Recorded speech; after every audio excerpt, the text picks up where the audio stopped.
So welcome to this week's episode of Leadership Soundbites with Michelle. And I just adore you, Diana Wesley.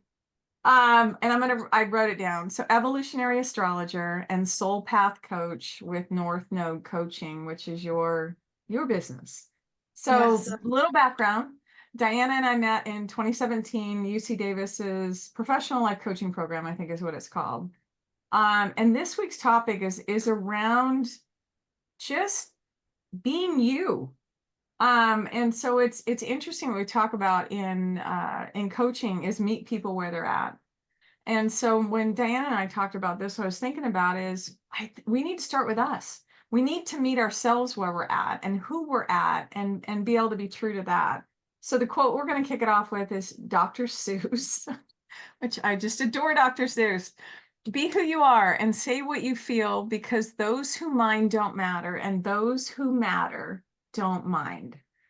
And I think that's a similar thing, Diana, when you and I were talking about your version of coaching, my version of coaching, and what does it look like, especially when, and I think people have experienced this, we go through some kind of training, right? And in that training, they give us clear guardrails as to what we should and shouldn't do.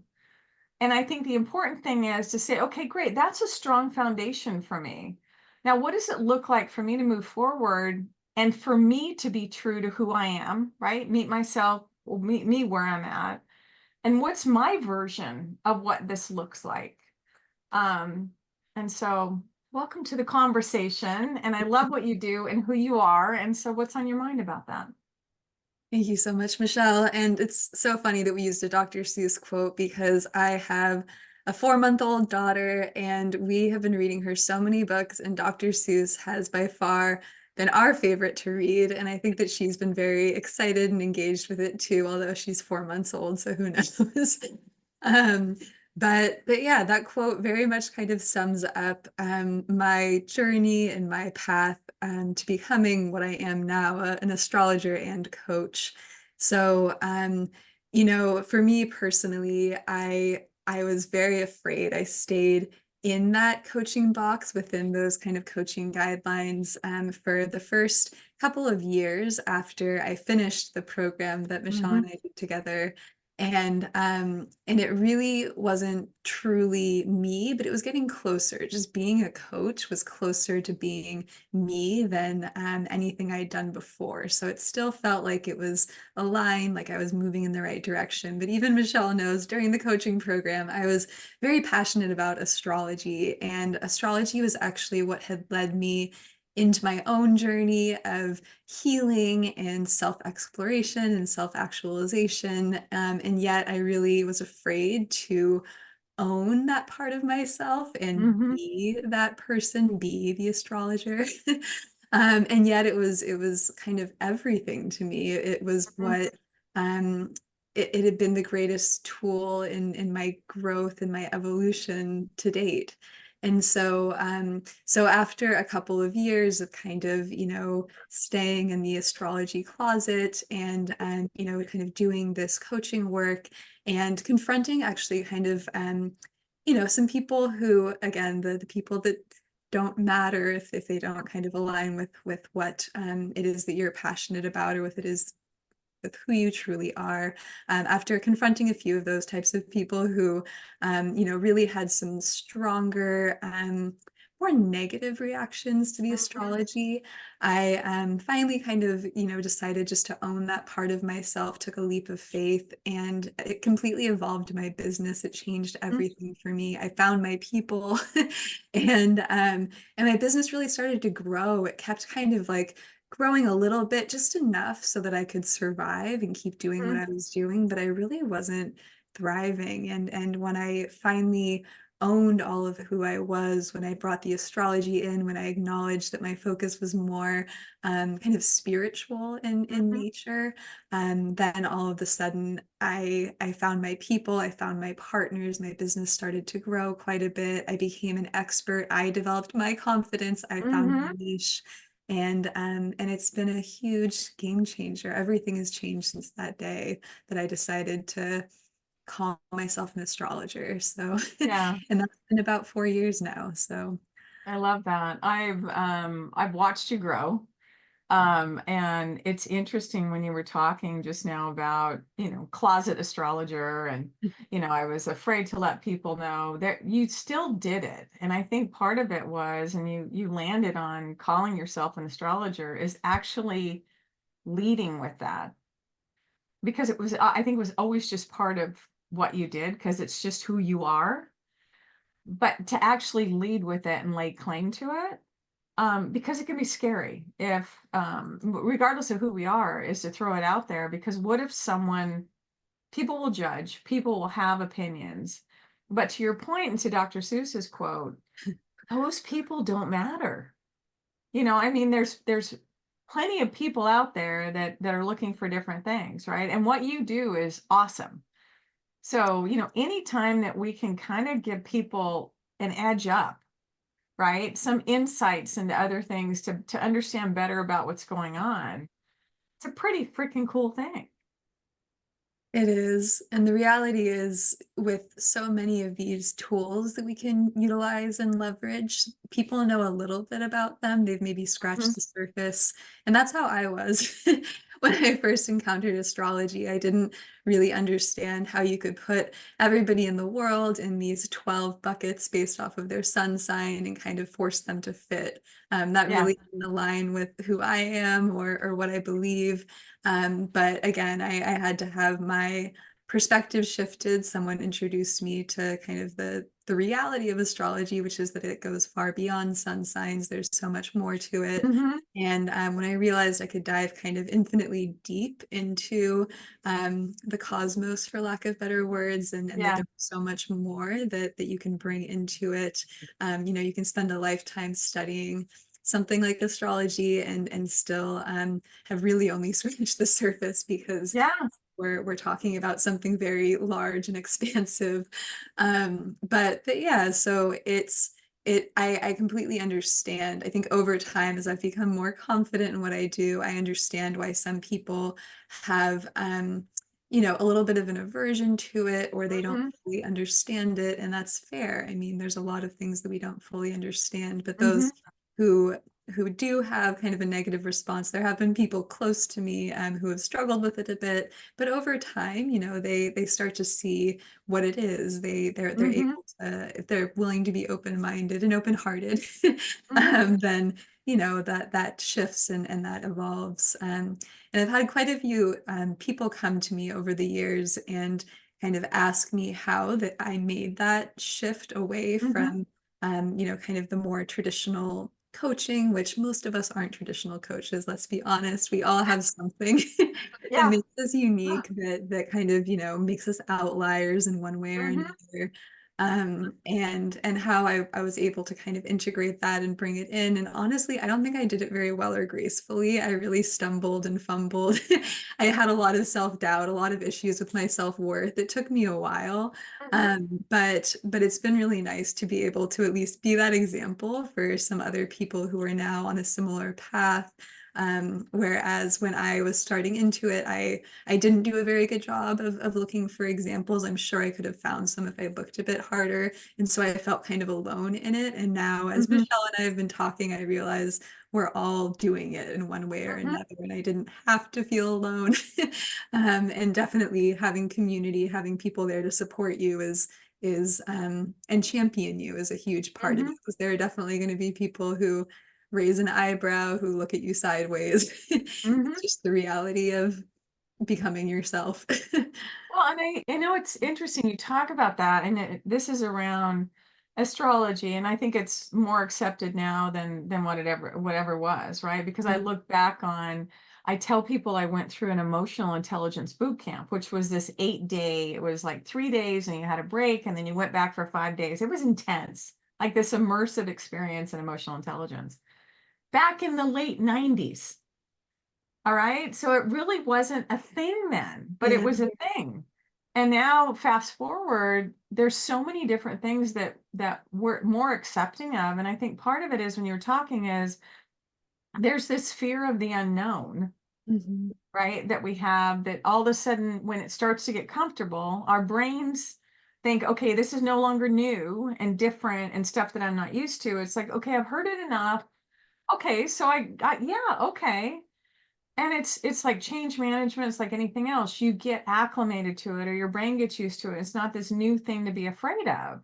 Yeah. But it's just when you were talking, I also thought back to people in leadership, right? Because we're all leading ourselves first, as you were leading yourself through who you are. I'm leading myself through I am. It's like I share with you my version of coaching is I'm a coach, I'm a mentor, and I'm a consultant, and those all come to the coaching session with me.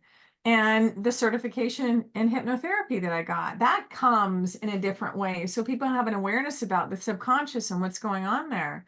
But I'm not hanging my shingle out as a hypnotherapist, but I'm making people aware that there's so much more to who we are and what we do and how we show up. And it's the same thing with leaders. Like if you're stepping into a new role, you're going to have the naysayers, like you were talking about with your stuff, and they're going, she even qualified? Where did she come from?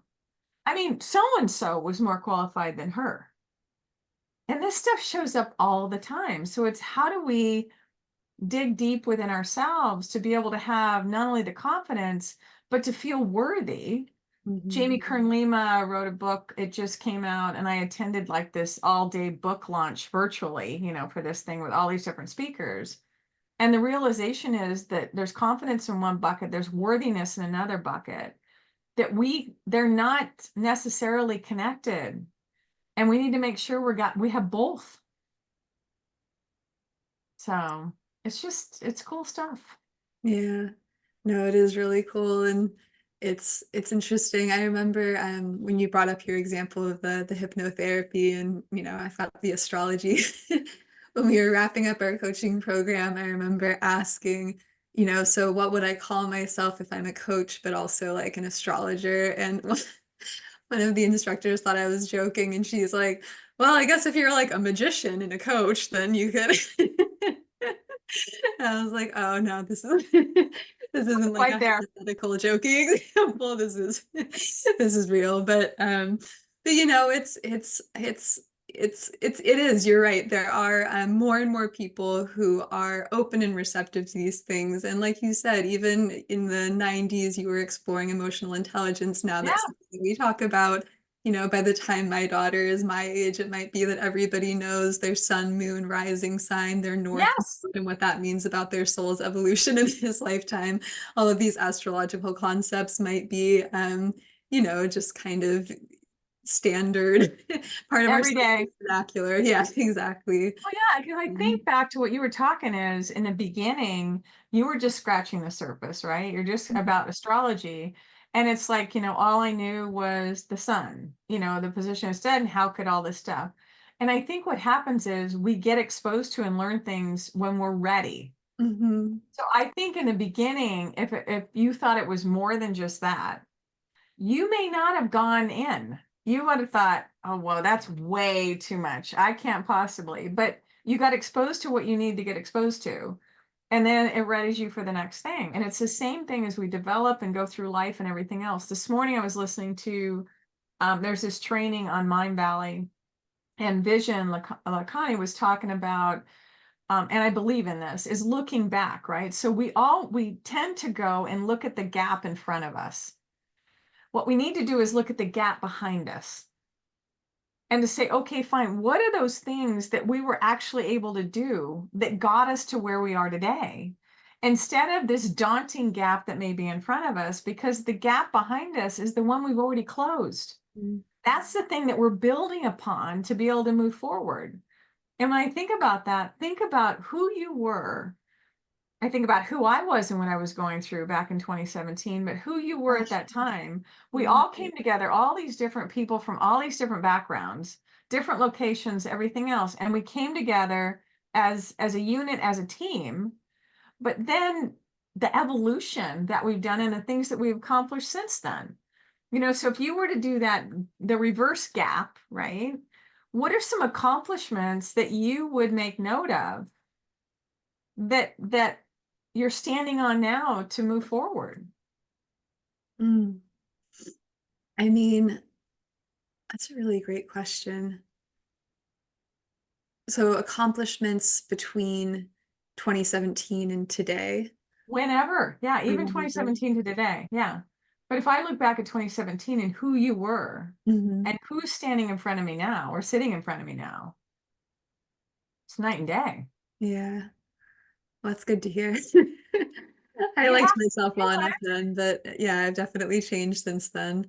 Um, I mean, I guess there have been a lot. One really fun one was that I had been following this woman on Instagram, on social media, and had just been a fan of her content for so long, a fan of her podcast. And this is very much just I always thought that work had to be really hard. Like if you want something, you have to work so hard at it, and there are certain things that just won't happen for you, right? And I remember just sitting there and thinking one day, how cool would it be if one day she invited me onto her podcast, because this Mm-hmm. woman had this really big following, and just such a beautiful message, and just did such great work in the world. And within a couple of months, she invited me onto her podcast, and I've now been on her podcast maybe 10 times since. And Mm-hmm. we've partnered on all of these things. I went and visited her in Sweden. We're starting a program, a subscription program soon. I mean, and we're friends. We're good Yeah. friends now. Our journeys have totally aligned in this really beautiful way.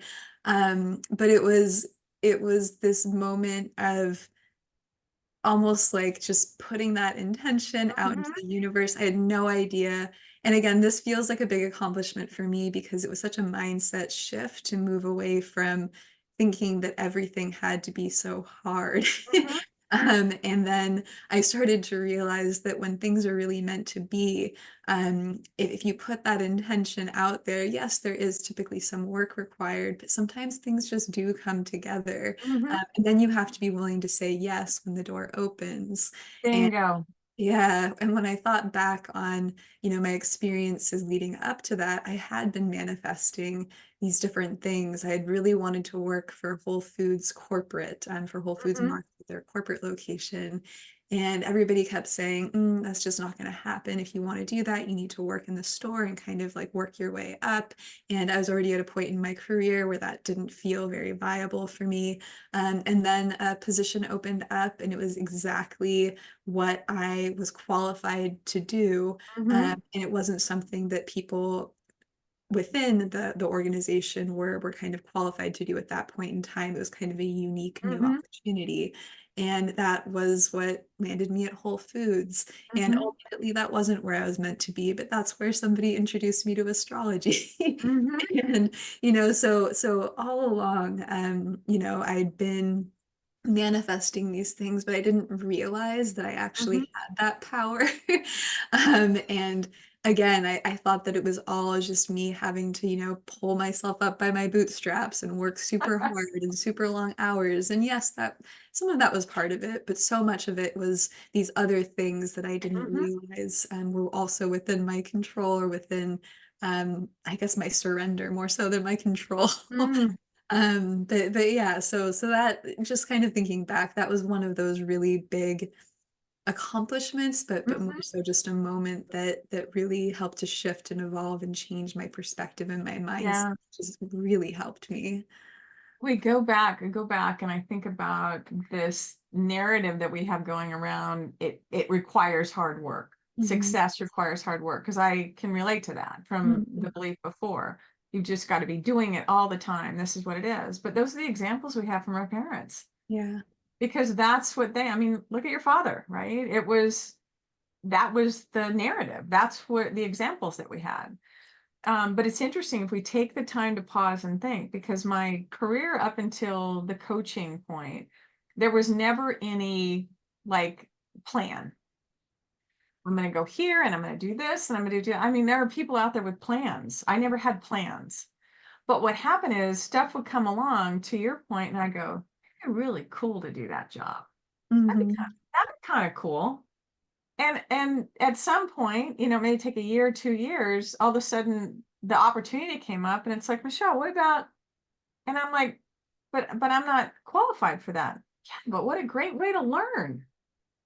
And boom, off I went onto these things that I'd never done before. But to your point, if we don't sit back and allow ourselves to wonder, dream, throw it out there to go, wouldn't it be cool if, right?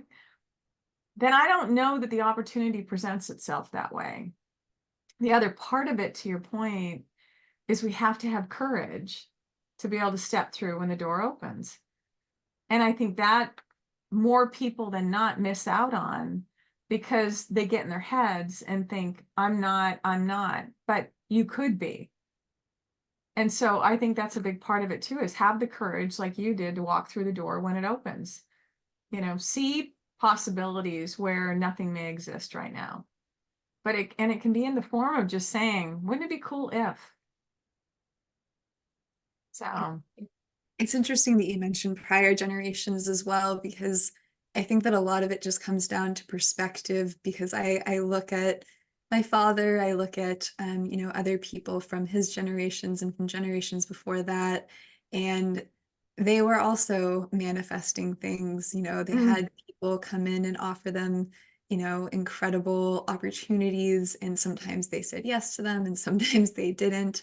But there's always been kind of this yeah, these breaks, mm-hmm, it may not manifest in this massive way where all of a sudden we're famous or yes. ridiculously wealthy, or anything like that, but it's always happening. There are always these doors opening for us. And again, I think the shift for me was realizing and acknowledging that they were happening, and Mm-hmm, that they were a positive, beautiful thing. And that, mm-hmm, again, I could have just kind of buried my head and said, no, I need to be working on this stuff instead of saying yes, or kind of taking these opportunities. Maybe I need to focus on this other path that I've told myself is what I need to be doing. And so I think that's kind of the shift, is mm-hmm, more just having this openness to there maybe being new doors, new paths, openness mm-hmm, to our potential to manifest things. Um, and I think there's a quote that I think is often attributed to Albert Einstein that I might butcher, but I believe it's something like, there are two ways of looking at life. One is as though nothing is a miracle, and the other is as though everything is a miracle. mm. And again, you probably know know the quote that I'm I talking I don't about. know that I know that one, but I'm Oh, making a okay. note of it. Yeah. It's it's just that mindset shift to, everything that happens is miraculous. And Yes. then all of a sudden, you start to see things in a way that you wouldn't have before. I feel like I'm getting a little bit off track with this, but You're that mindset fine. shift has definitely helped me kind of, yeah, I guess, own who I am, and Yes. so, open me up to opportunities that have made me feel more optimistic, more hopeful, more positive, more yeah, more excited about this journey I'm on, Mm-hmm. instead of, again, feeling like it's got to be so hard all the Yeah. time. Well, and in that space, right? Because I'll go back to the belief I have, and I know with certainty because I've seen it, that mindset matters. Is that everything that you're talking about and the way you describe it, there's so much joy in it. Mm, And when you're in that space of joy, then we're not going to be stepping into burnout or, flooded with cortisol and the stress involved in it, right? And we think more clearly, we're more productive, we're more creative, we're all that stuff. And so everything that you're talking about is the key, and to me it's the secret sauce, in that space of living your best life, of being true to who you are, of being able to be the best leader you can be and not have to think, oh, I was talking to Trina White, a former CEO that I worked with, and she was like, you know, executive presence is different depending on who you are. It's not just one look, but are you confident in who you are? What does this look like? You may not be the dynamic leader that's running the room, but you have this quiet presence and confidence that, attracts people to what's going on and what's happening, that they lean in. But we're all different. Mhm. So it's like embrace that difference, because that's what makes life fun. I learn from you, right? You may learn from me. We're going to learn from other people. And it doesn't mean that we take it on like it's our new coat that we're wearing, Yeah. but it helps. It's like missing puzzle pieces to a puzzle. And it's fitting all those things in as we take in pieces of the people that are around us, the stuff that we learn, the stuff that resonates with us. So anyway, I've loved, and we have to do this more often because I have missed you. I love spending time in the room with you. To wrap this up on this topic that we've, and it's all connected. What are one or two things, Diana, that you want people to walk away with around the stuff that we chatted with today, or maybe didn't get a chance to chat about that you think is important? Mm. I guess I'd encourage people to stay open to themselves, stay open to their own evolution. I think it's really easy to get stuck in a space of, I guess, an identity rut Mm, where we get really either comfortable with who we are and who we've been, um, or really fixed in that because it either feels safe or we don't want other people to perceive us as being wishy-washy if we mm, change or evolve. So I just say, yeah, stay open to yourself, your own evolution, the evolution of your identity, because you never know. We can live multiple lifetimes in one. And maybe there's something really fun and joyous and exciting and inspiring coming for you if you allow new identities to kind of blossom and grow from mhm, you. Um, and yeah, and the other thing I'd say is just don't be afraid of disappointing or upsetting other people, because you only live with that disappointment for maybe a couple of hours, a couple of days, at most maybe weeks or months. But if you disappoint yourself and you don't allow yourself to be yourself, you have to live with that for a lifetime and mhm, maybe more. mhm, So, so it's okay to disappoint others, to have other people judge you. It's much worse to live in a space of self-judgment or self-repression from mhm. here on out. Um, yeah, so I guess that would be the key Thank you. takeaways, Thank you. if One I of the had things to that comes sum to it. mind for me, and I'll just piggyback on what you said, is around the whole idea of identity. And a lot of times what happens is we take on an identity that someone else has prescribed to us, if you Mhm. will. And not necessarily the one that's ours. So just be very aware of that. And a lot of times you can sit in silence with your gut and say, what do I really want in 2 to 3 years? If I were to wave my magic wand, where would I want to be if I didn't put any limitations on where I thought I could go or be or do or say, whatever that looks like. And just sit with it for a minute and think about what comes. And don't kick it to the curb when you think it's bigger than who you think you are. So yeah, it can be scary, but it's also the opposite side of that coin is freaking exciting. So Really is. And even for Michelle and I, these identities that we have right now, they might evolve too. mhm, I recognize sometimes that I can confine myself to the astrologer and coach bucket a bit. And there's more things that I've been learning that I might want to integrate at some point. And I have visions for myself, just like Michelle said, when we kind of like release all of the limitations and kind of mhm, envision what that might look like. I have visions for myself that again go beyond where I am right now. mhm, And so, in a couple of years, if we come back on, we might have new and different titles. It doesn't mean that You know, there may be something really different going on here, but I love that. I love that these possibilities really are kind of endless Yeah, yeah, and I I love hope it. everyone who's listening knows that that's true for them as well. This isn't Yeah, any means unique to us. I love it. You're an awesome, awesome human. Oh, thank you, I Michelle. adore you, and I've missed being in the room with you. So, Oh, me too. until next time, this has been Leadership Soundbites with Michelle and Diana, and have an awesome day. Thank you. Thank you.